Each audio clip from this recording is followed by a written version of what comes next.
Cine in the city of Kiev, Ukraine, famous wrestler Yuri Boyka practices his prayer ritual before starting a new fight. When he enters the ring, he is determined to defeat his opponent and will stop at nothing to achieve his goal. With precise and powerful blows, he manages to take down the opponent easily and is given a standing ovation. In the maximum security prison Kornia Cholmy, underground fights are also carried out. Koshmar, Russia's most monstrous fighter, makes his way to the ring to annihilate his next victim. His opponent even tries to take him down, but his punches and kicks are not able to have any effect against Koshmar, who decides to attack him back and, in a few blows, is able to knock him out. After knocking down his opponent, the madman grabs his neck and starts punching him in the face. And after receiving several punches, the man dies. A few days after his last fight, Boyka goes to church to donate some books. During a conversation, the priest thanks the man for the help that the man has given the church, but assures him that if he seeks salvation, this is not the way. Despite knowing that fighting is Boyka's profession, the priest says that, for God, violence is never the solution and he will never approve of Yuri's actions. However, the man counters by saying that God gave him that gift and it would be a sin to waste it. Later, Kirill, Boyka's manager, shows up with good news. The man claims he got a legalized fight for him to participate. The tournament will take place in Budapest during a European Championship, and Kirill convinced the tournament's scouts to watch Boyka's next fight. That night, Boyka will face Victor and the winner of that duel will be qualified for the European Championship. After his prayer, Boyka heads to the ring. Then Victor appears and the referee announces the start of the duel. Victor starts to attack, but Boyka manages to dodge his punches and goes for the opponent with his punches followed by powerful kicks. A few seconds after the start of the fight, he manages to knock his opponent down. However, Victor gets up.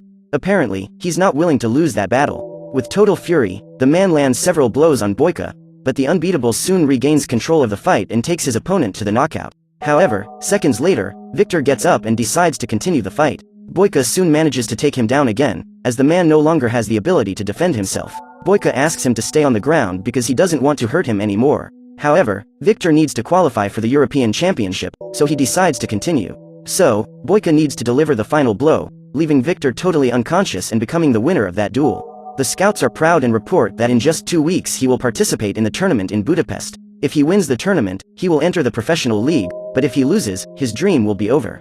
Kirill is proud of his fighter, as Boyka was about to fulfill a big dream. The man hands him a package containing the payment for that fight and leaves. On his way home, Boyka sees Victor being taken to the hospital on a stretcher and the nurse claims the man is in serious condition. The next day, during a conversation with his manager, he finds out that Victor died a few hours after the fight. Kirill states that Boyka will not be held responsible as what happened was an accident.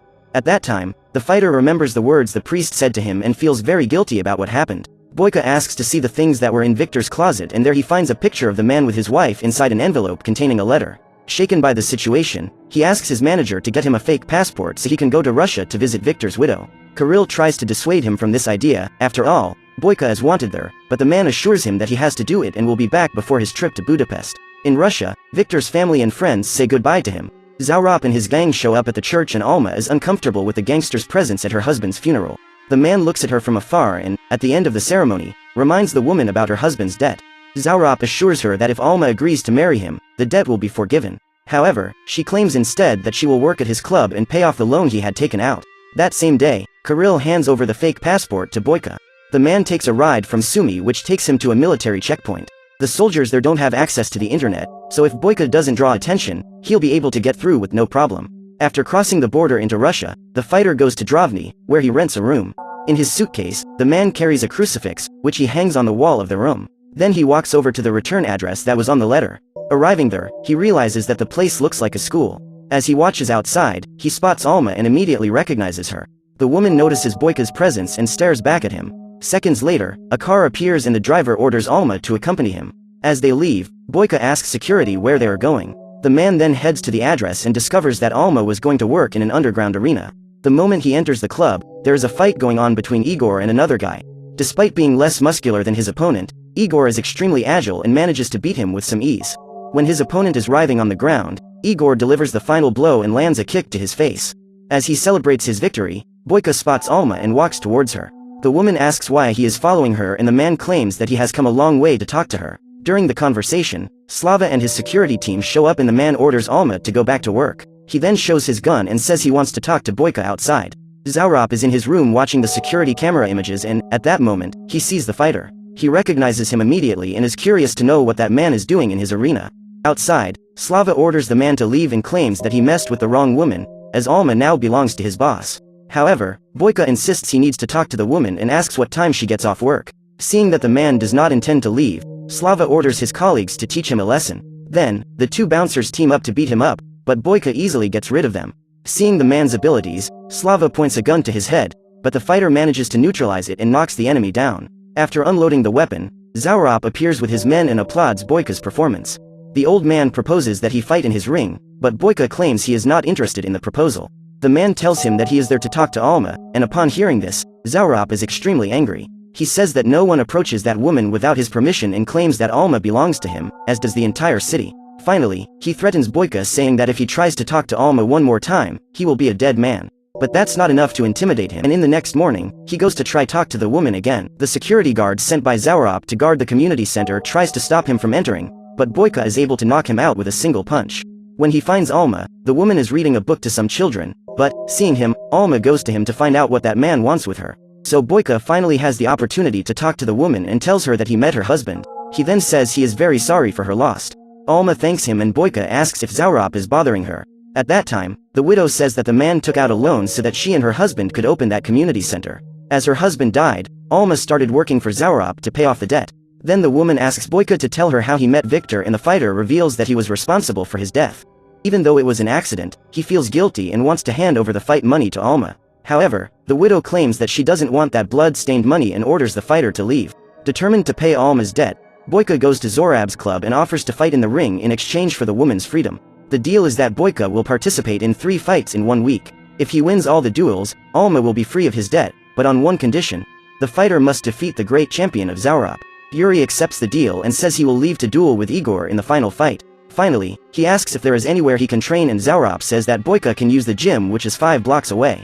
Before the fighter leaves, the gangster asks the man not to forget that, in his arena, he makes the rules. When he arrives at the gym, Boyka starts training, and soon one of those freaks goes to him to look for trouble. After some provocations, Boyka gets stressed and kicks the stupid guy in the face, who falls unconscious to the ground.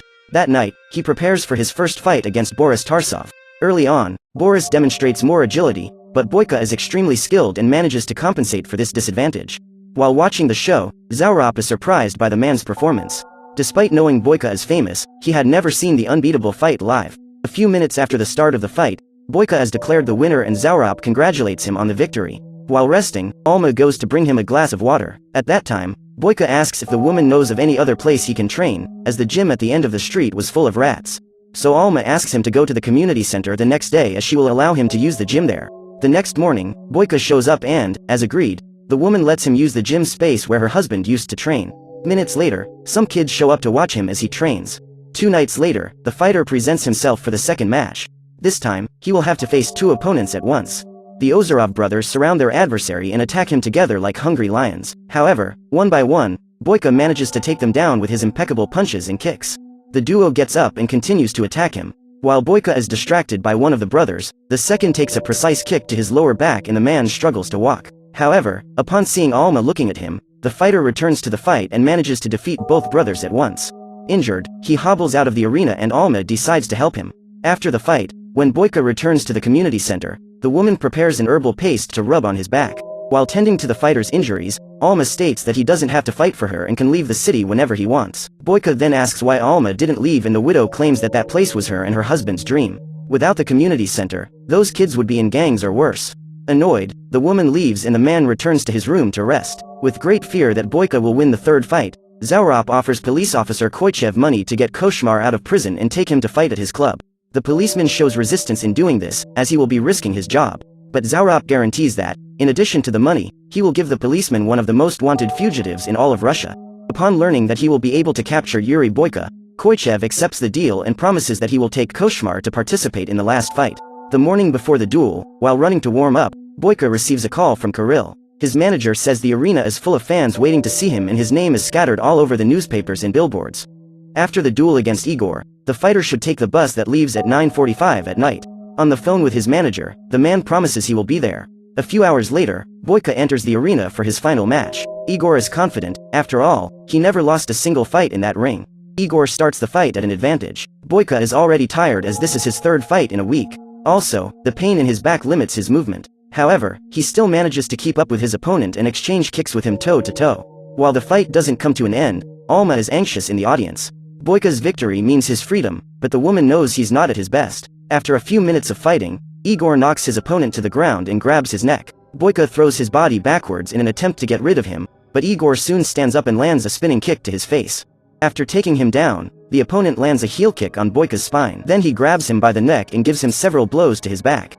When he is about to lose the fight, Boyka is seized with fury and his true abilities come to light.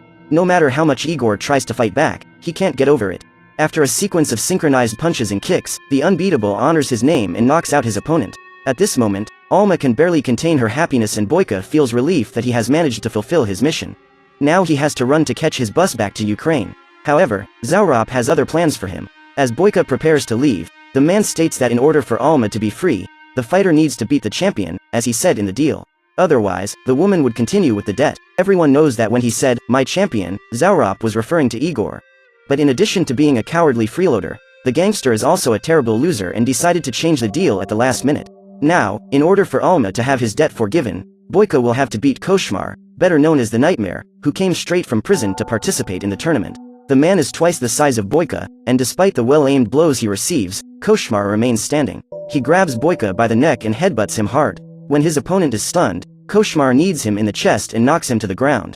But Boyka quickly gets up and continues the fight. He lands a few hits on his opponent, but nothing has enough effect to weaken him. After receiving several blows to the head in a row, Boyka faints for a few seconds, but does not abandon the fight. Seeing the happiness on Zorab's face and Alma's despair, he gets up. After landing a few more punches on his opponent, Koshmar knocks him to the ground again and Boyka can barely stand due to the pain in his spine. With difficulty, the Unbeatable gets up and lands a series of kicks in the face of that monster.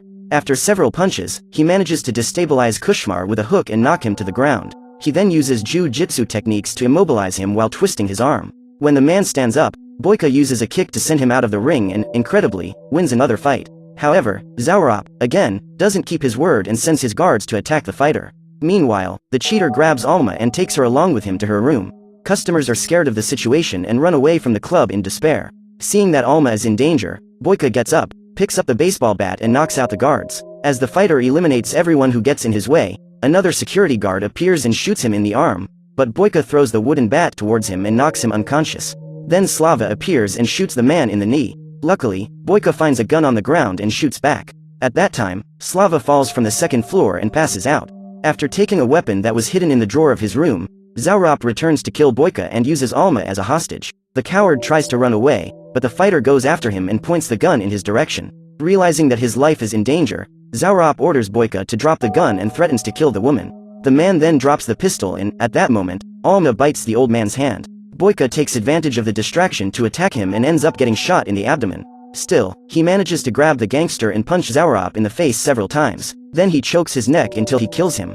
After eliminating that demon, the man falls to the ground and Alma tries to convince him to go to the hospital. However, Boyka says he needs to ask her something. The fighter says that, on the day they met, the woman asked him what he wanted from her and at that time Boyka didn't really know what to answer. But now he knows what made him go to Russia was the need to ask his wife's forgiveness for what he had done to her husband. Hearing this, Alma doesn't know what to answer and insists on getting him out of that place, but the police car soon appears and the officers handcuff Boyka. Before getting into the vehicle, the man asks once again if Alma forgives him and she still doesn't know what to say. After 6 months incarcerated in the maximum security Kornia Cholmy prison, Boyka receives an unexpected visitor and is surprised to find Alma. The man did not expect to see her there and asks how the children at the community center are doing. The woman says they're all great and shows him some drawings they made for Boyka. Then Alma apologizes for not going to visit him sooner, but now she felt prepared. She says that the first time she saw him, she didn't know what to say or do. The woman was blinded by hate, but Boyka showed her that there is still good in the world. That's why Alma went to prison, to tell him that she forgives him and to thank him for giving her freedom back. Hearing this, the fighter feels at peace again and thanks the woman before heading back to his cell. Even in prison, Boyka continues to do what he does best and remains unbeatable in underground street fights.